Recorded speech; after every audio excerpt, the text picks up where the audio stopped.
जी बिल्कुल, इस्लामाबाद के बल्दियाती इंतखाबात का मामला बज़ाहिर अब खटाई में पड़ता हुआ दिखाई दे रहा है। इस्लामाबाद के हाई कोर्ट के सिंगल बेंच ने फैसला दिया था कि 31 दिसंबर को ही बल्दियाती इंतखाबात कराए जाएँ, लेकिन इलेक्शन कमीशन ने वो इंतखाबात नहीं कराए थे और उसके खिलाफ इंट्रा कोर्ट अपील दायर की थी इस्लामाबाद हाई कोर्ट में, और उसमें वफाक भी साथ में फरीक था। तो इस्लामाबाद हाई कोर्ट ने आज जो सिंगल बेंच का फैसला कलअदम करार देने की अपील थी इलेक्शन कमीशन की और वफाक की, उसको मुस्तरद करते हुए 9 जनवरी के लिए नोटिस जारी कर दिए हैं दोनों फरीकैन को, PTI को भी और जमात इस्लामी को भी, जो सिंगल बेंच के फैसले में साथ में फरीक थी। तो और साथ में इस केस की अगर हम अहवाल देखें तो आज ये इंट्रा कोर्ट अपील जो है पहले ही दायर की जा चुकी थी, इसको आज बाज़ाहिरा जो है केस इसके ऊपर हुआ और इसमें दलाइल दिए गए इलेक्शन कमीशन की तरफ से और वफाक की तरफ से। इलेक्शन कमीशन ने अपने मौक़िफ़ में कहा कि हमें जो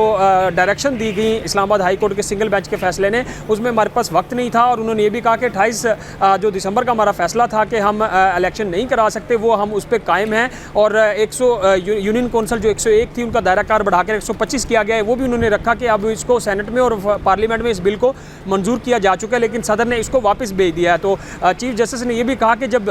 सदर ने इस बिल को वापस भेज दिया है तो सिर्फ एक कानून के ऊपर आप इलेक्शन कैसे मुलतवी कर सकते हैं, हम आपको 2-3 दिन का वक्त दे देते हैं, आप तैयारी करके आ जाएं, इस तरह बेतुकी बातें ना करें। तो ये भी रिमार्क्स दिए गए। और साथ में जो एडिशनल अटॉर्नी जनरल थे और अटॉर्नी जो एडवोकेट जनरल थे इस्लामाबाद, वो भी पेश हुए और उन्होंने अपने मौक़िफ़ में एडवोकेट जनरल ने ये कहा कि कोई भी इलेक्शन कमीशन चूँकि खुद मुख्तार अदारा है, इसको डायरेक्शन नहीं दी जा सकती, और ये भी कहा कि बड़ा शॉर्ट टाइम था, उसमें इलेक्शन करवाना मुमकिन नहीं था। एडिशनल अटॉर्नी जनरल ने अपने मौक़िफ़ में रखा कि वफाक का टाइम शॉर्ट था वफाक के पास, इसलिए इलेक्शन मुलतवी करने की और जो यूसीज़ का दायरा कार बढ़ा रहे हैं उसका जवाब हम जमा नहीं करा सके। तो अदालत ने यह भी कहा कि अगर